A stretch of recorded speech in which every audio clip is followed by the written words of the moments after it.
Сәлеметсіздер ме? Бүгінгі сабақта нысанның клонын жасау және оларды көбейту, клон жасау арқылы, содан кейін оларды біріктіру әдістерін қарастырамыз. Ол үшін экранға бір нысан қосып алайық.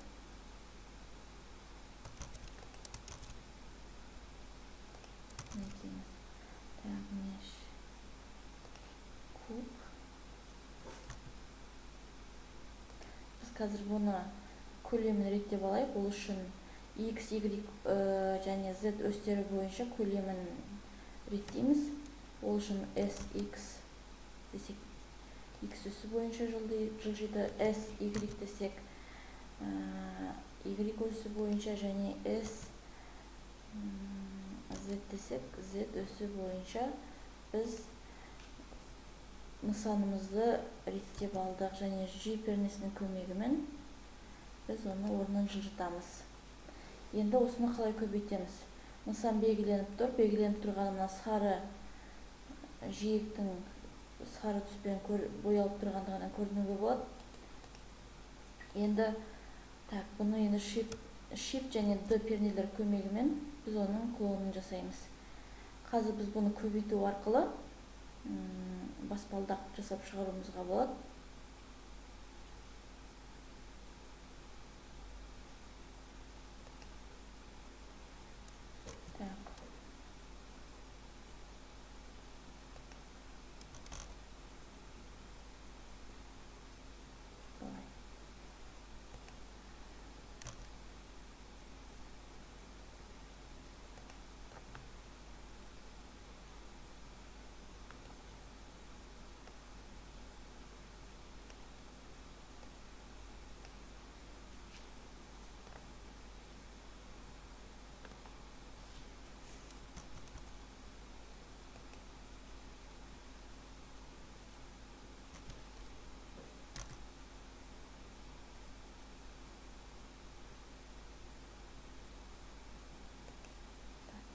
Енді осыны да клон жасап, тағы да бұны да көлемдеп,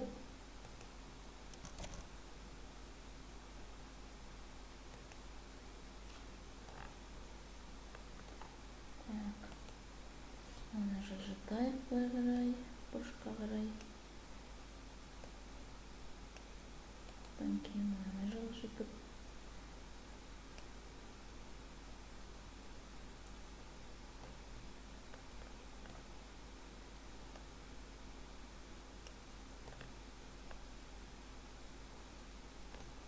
үш қадамдық баспалдақ жасалды деп есептейік. Енді біз бұл үш нысандың жеке-жеке қозғалып кетпей, жаңа бір нысан болу үшін осыларды біріктіру керекпіз. Ол үшін әр нысанды Shift пернесін басып тұрып, және мышканың оң жағын басып отырып, үшеуін бірдей белгіледік. Енді пернетақтадан Ctrl+Z командасын берсек, бұл енді бір тұтас бір нысан ретінде қозғалып тұр, және сол бір нысанға айналды бұлар. Сонымен қайталап өтейік. Нысанды құрып алдық. Shift арқылы қандай нысан керек, соны Shift D арқылы біз оның клонын жасадық. Оларды S пернесінің көмегімен көлемін өзгерттік, және де Ctrl+Z пернесі арқылы үш нысанды біріктіріп бір нысанға айналдырдық.